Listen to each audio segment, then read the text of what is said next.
Buenas, en esta oportunidad vamos a estar viendo cómo es el diagnóstico del sangrado uterino anómalo y cómo manejarlo levemente, ¿no? Porque después vamos a ver cada caso en particular. Entonces, la pregunta que uno siempre se hace cuando viene un paciente es ¿en qué momento me empiezo a preocupar por la alteración del ciclo, ¿no? Y hoy en día, ¿qué tenemos como concepto de alteración del ciclo? Y ahí surge el concepto de lo que es el sangrado uterino anómalo. La menstruación es un reflejo de lo que es el eje, ¿sí? Que habíamos visto en la parte anterior, el eje hipotálamo hipófiso gonadal y cómo esto repercute en sus periféricos, que es el útero. Entonces es importante saber cómo voy a estudiar todos estos compartimientos. Lo primero que hay que hacer es actualizar la terminología.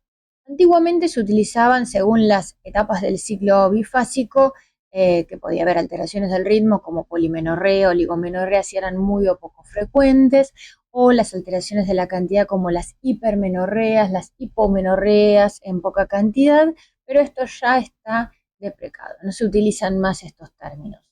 La FIGO en el 2011 sacó un comunicado advirtiendo que no hay que usar más los términos como menorragia, hipermenorrea, menometrorragia, polimenorrea y todo este listado que está acá enorme, y engloba todas estas alteraciones del ciclo en lo que es alteraciones llamadas sangrado uterino anómalo o anormal. Este sangrado uterino anormal, por supuesto, tiene que estar dado en una paciente en año reproductivo y que no esté embarazada. O sea que acá ya estamos sacando todos los sangrados del embarazo y los de la menopausia. Metrorragia de la posmenopausia acá no estaría entrando. Y estamos evaluando lo que es frecuencia, regularidad, duración y volumen. Y el concepto de volumen también va a cambiar.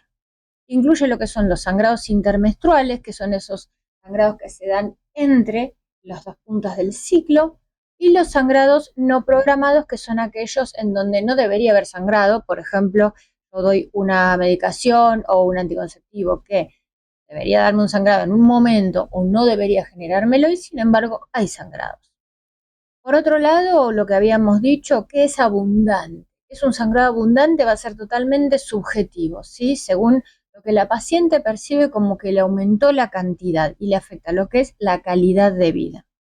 Por otro lado, vamos a tener que lo vamos a tomar como crónico cuando esto acontezca durante más de 6 meses, y es importante que el sangrado menstrual abundante y agudo es el único que requiere tratamiento, ya que me va a descompensar a la paciente. Es una pérdida bastante importante de sangre y requiere frenarse. Cuando hablamos de ritmo, frecuencia y duración, queda incorporada la amenorrea, o sea, la ausencia de menstruación en esta categoría. Y ahí es algo importante tener en cuenta en qué momento aparece. Si nunca menstruó, amenorrea primaria, secundaria, si menstruó, ¿sí? Y esto se está dando por más de 6 meses. Después tenemos respecto de lo que es la frecuencia, los ciclos que están más alargados, que son más de 38 días, van a ser infrecuentes, y los ciclos que aparezcan antes de los 24 días van a ser frecuentes. O sea que entre 24 y 38 son ciclos totalmente normales. Y la variación, ¿sí? Lo que va a ser el ciclo irregular, va a ser cuando de punta a punta del ciclo varíe 7 días entre pacientes de 18 a 25, 42 a 45 o 9 días. En promedio 9 días para considerarlo anormal. ¿Qué significa esto? Una paciente que menstruó el 28 y al otro mes tenía que menstruar por reloj el 28 porque menstrua cada 30 días, pero se le corre 7 días para un lado, 7 días para el otro, es regular, ¿sí? Porque no se sale de este esquema. Y eso es muy importante porque muchas veces la consulta es porque dice el paciente que no es regular, uno le pregunta los últimos 6 ciclos y ve que no hay variaciones de más de 7 días o de 9 días según la edad, y que las menstruaciones se están dando entre un parámetro entre 24 y 38 días. También incorpora en la última actualización todo lo que es los trastornos de la ovulación, los fallos ovulatorios, el concepto de folículo no roto, que va a hacer que se alargue esta segunda fase lútea que habíamos visto, y lo que sería el reclutamiento prematuro, que va a hacer que se acorten estas fases y me van a dar estos ciclos que sean más frecuentes o infrecuentes. Entonces, para encarar el tema primero de la alteración del ciclo y reconocerla, tenemos que conocer el sistema 1, que es frecuencia, duración, regularidad, y lo que es el volumen. Y luego vamos a pasar a ver qué es lo que me está causando. Si hay una normalidad, empiezo a buscar la causa. Y para eso tenemos este acrónimo PALM-COIN, que es para recordar las causas más frecuentes que pueden estar generando estas situaciones. Esto significa pasado, traducido, ¿no?, al castellano, lo que sería pólipos, adenomiosis, los que son los miomas, algo sugestivo de malignidad, coagulopatías, disfunción ovulatoria, problemas en el endometrio, iatrogénico y el no clasificado, por lo menos aún. Acá vemos más gráficamente cada uno de estos eventos, ¿sí? El iatrogénico muy frecuente que sea por anticonceptivos, como lo que es el DIU, y lo que son los no clasificados muchas veces terminan siendo malformaciones arteriovenosas, etc. Entonces, ¿cómo enfoco yo? Tengo la paciente adelante. Primero la anamnesis, ¿sí? Es lo más importante. Dijimos que de preguntarle vamos a sacar la frecuencia, el ritmo, la duración, si es programado o no programado, si afecta la calidad de vida, si estoy teniendo dolor, dispareunia, que me va a sugerir algo más orientado a lo que sería endometriosis. Después todo lo que tiene que ver con el examen físico, la obesidad, el hirsutismo, algo que me haga sospechar un estado hiperandrogénico, acantosis, estigmas de Cushing, bocio, galactorrea. Por supuesto vamos a pedir laboratorio completo para ver que no haya anemia, alteraciones del hepatograma, funciones renales, que todas las enfermedades crónicas generan estas alteraciones del ciclo. Desde embarazo no puede faltar. Respecto de las alteraciones de la coagulación, es muy importante también en la anamnesis ver los antecedentes obstétricos que haya tenido, hemorragias muy importantes en las cirugías que haya tenido, problemas odontológicos en donde le hayan extraído un diente y haya tenido una hemorragia muy masiva. En el examen físico, si amerita también, junto con los hormonales, se pueden pedir los andrógenos, pero lo que no puede faltar es, además de la beta-HCG, es la LH-FSH, la prolactina y la TSH, que son las primeras causas del eje que pueden estar alteradas, y por supuesto una ecografía para ver la parte orgánica, ¿no?, en donde vamos a ver los pólipos, endometriomas, endometriosis, miomas, el endometrio en sí mismo y también las malformaciones arteriovenosas y otro tipo de causas. Para ir figurando cada uno de los casos, por ejemplo, una paciente de 36 años, en donde tiene sangrados intermenstruales hace varios meses, uno que pensaría, bueno, toda la anamnesis, ve que es un sangrado intermenstrual, pide una ecografía y se encuentra con un pólipo, ¿sí?, endometrial. La conducta apropiada sería hacer una histeroscopía diagnóstica para confirmarlo, se ve el pólipo, se saca y esa sería la causa. Muchas veces no la es, pero este es un ejemplo en donde podría estar solucionado simplemente con una histeroscopía. En el caso de una adenomiosis, recordemos que es PALM-COIN, tenemos una paciente en donde tiene sangrados abundantes desde hace un año, con mucho dolor, ¿sí? Se le hace una ecografía y se ven signos en donde se sospecha que hay una adenomiosis, un útero aumentado de tamaño, bueno, con ciertos signos que vamos a ver ahora, y el tratamiento inicial de todas estas patologías es los analgésicos, los anticonceptivos. Habría que valorar si amerita o no un DIU de levonorgestrel y tener en cuenta que en esta clasificación también trae las características ecográficas que me pueden hacer sospechar una endometriosis. Recordemos que es de diagnóstico clínico y que ecográficamente puedo tener signos de apoyo, pero si no los encuentro no queda descartado, ¿sí? Principalmente hay que basarse por la clínica de la paciente, que son estos sangrados abundantes, dolorosos, que incapacitan o alteran bastante lo que es la calidad de vida. Por otro lado tenemos la parte de los miomas, ¿sí?, que también generan sangrados abundantes. Estos se presentan muy parecidos a lo que son los pólipos desde el punto de vista de la sintomatología, pero en la ecografía se ven bastante diferentes. Y la solución también es la resección de ser posible.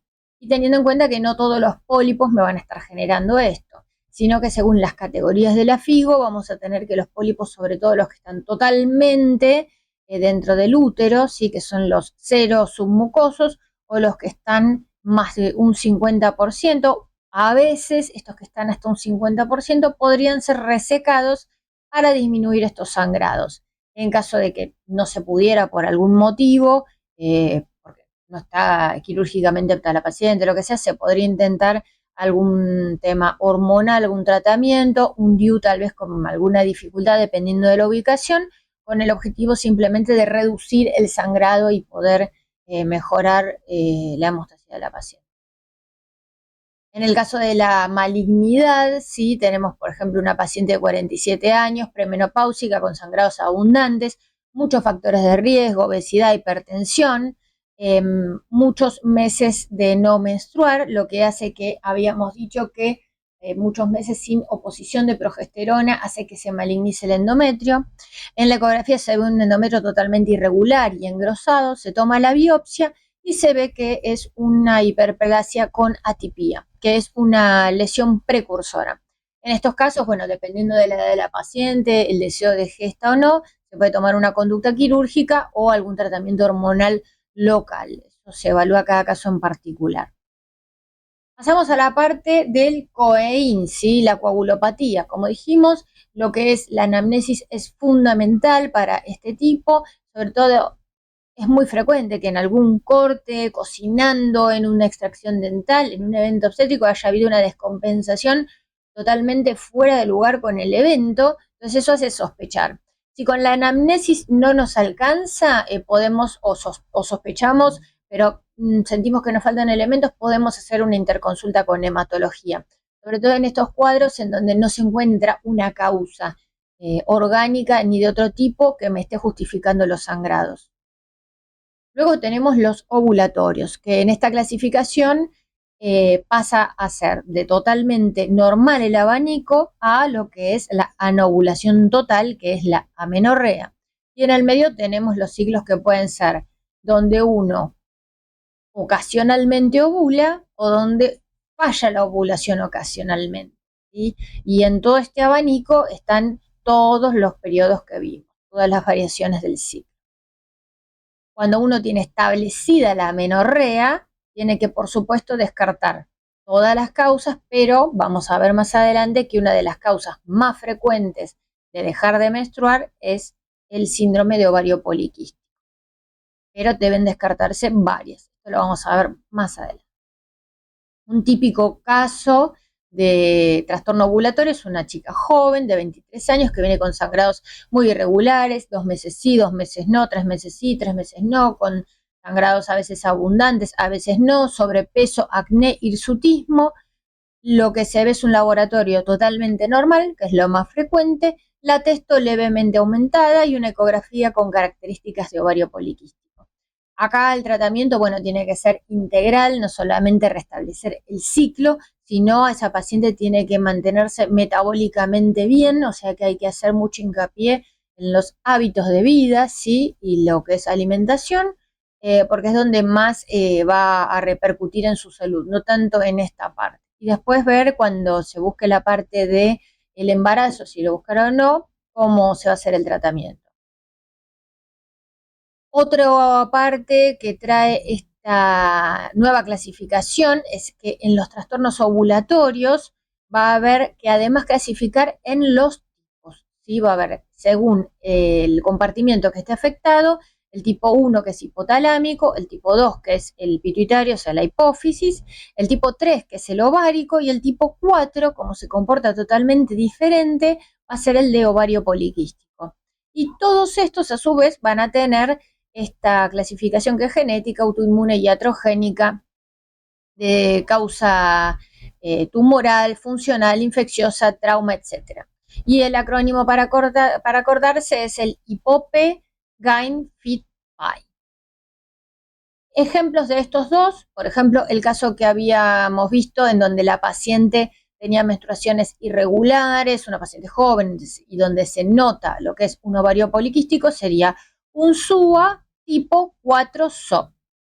Y si yo tengo una paciente que viene con alteraciones del ciclo, tiene menstruaciones infrecuentes, irregulares, galactorrea, le pido la prolactina y está elevada, le pido una resonancia y veo que hay un tumor hipofisario, estaríamos ubicados dentro de lo que es la glándula y que tiene un tumor. Entonces sería un SUA de lo que es o un sangrado uterino anómalo tipo O, ovulatorio, 2N, porque es una neoplasia hipofisaria. Por ahí es un poco más complejo, pero con un poco de práctica y tenerlo al lado, uno se termina acostumbrando.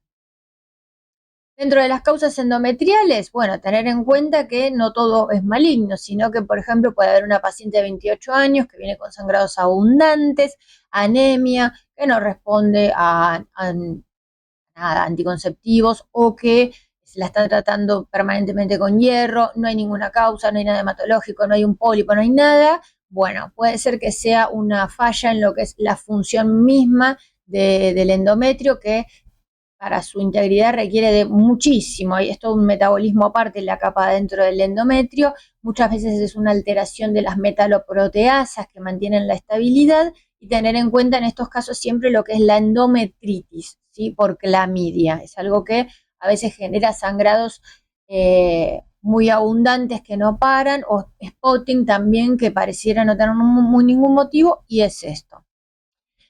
Y tenemos también el iatrogénico, típico caso, paciente que se le coloca un DIU correctamente y empieza a tener sangrados abundantes que no lo para nada. Bueno, esto es un efecto del DIU, como mucha otra medicación, como pueden ser los anticoagulantes, etcétera, y hay que advertirle a la paciente todo esto previo a su indicación. Se puede manejar, por supuesto, con AINES y antifibrinolíticos, pero bueno, una de las causas bastante frecuentes de que esto acontezca. Y finalmente tenemos los que no están clasificados aún. Por ejemplo, muchas causas de estos, cuando uno indaga o tiene un ecografista que está muy avesado en el tema, puede lograr que encuentre malformaciones arteriovenosas o tal vez un istmocele como una causa de sangrado, que es una pequeña cavidad que queda posterior a la cicatrización de una cesárea, que muchas veces pasa inadvertida y genera estos sangrados porque es un bolsillo que guarda sangre y lo va alargando a lo largo del mes. Entonces, para ir cerrando, tener en cuenta que, por un lado, tengo que reconocer si es normal o no es normal el ciclo menstrual. Y para eso voy a necesitar apoyarme en la terminología nueva y en el sistema de FIGO 1, en donde voy a valorar la frecuencia, la duración, la regularidad y el volumen, ¿sí? Que recordamos que va a ser lo más importante agudo cuando me descompensa la paciente, y lo otro es subjetivo, ¿sí? La paciente va a decir cuándo es abundante o no, y obviamente es objetivo cuando estamos teniendo anemia. Y por otro lado, buscando las causas, tenemos este acrónimo, donde nos vamos a apoyar principalmente en los laboratorios, en la ecografía transvaginal y en lo que es el examen físico, para poder diferenciar si estamos en presencia de una causa de un pólipo, adenomiosis, lo que es un mioma, algo maligno, una coagulopatía, la disfunción ovulatoria, que es una de las más frecuentes, alguna causa endometrial no maligna, alguna causa iatrogénica o no clasificada aún, que podría ser clasificada más adelante. Bueno, eso es todo por hoy y nos estamos viendo más adelante en otra entrega, donde lo más probable es que hablemos de la parte de las amenorreas y sobre todo de la causa ovulatoria, ¿sí? El síndrome de ovario poliquístico como causa de exclusión. Y recordemos que tenemos muchas patologías que descartar antes de ponerle el sello de ovario poliquístico.